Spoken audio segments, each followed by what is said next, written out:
जत तालुक्यामध्ये चाडरबोबला जिल्हा परिषद गटामध्ये अजितदादा पवार गटाला आमचे राष्ट्रवादीची जिल्हा परिषद गट दोन्ही पंचायत समिती जिल्हा परिषद निवडून आलेले आहे। जिल्हा परिषद 2000हून अधिक मताधिक्याने निवडून दिलेले आहे।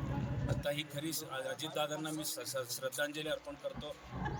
कारण काय झालं, आमच्या नेत्यांचं अडचण झाल्यामुळं अजून तालुक्यात बरेच अडचण झालेले आहे आणि इथून पुढं जत तालुक्यामध्ये विकासाचं राजकारण होईल, पुरोगामी आणि सगळे सेक्युलरिझमला इथं आपण महत्त्व देऊ, सर्व समाजाला सोबत घेऊ।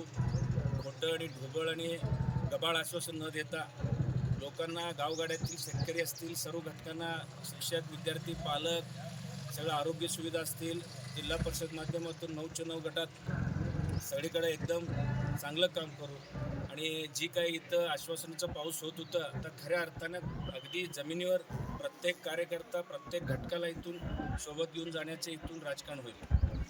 आणि विक्रमदादा असतील, विलासराव जगताप साहेब असतील, सुरेशराव शिंदे सरकार असतील, आपण सगळे मिळून एकत्र लढल्यामुळं ही यश मिळालेले आहे। गटातील चाडरबोबला गटातील सर्व मतदार, कार्यकर्ते अगदी जीवाची रान करून जे राबलेत त्यांच्या अगदी मनापासून इथून आभार व्यक्त करतो।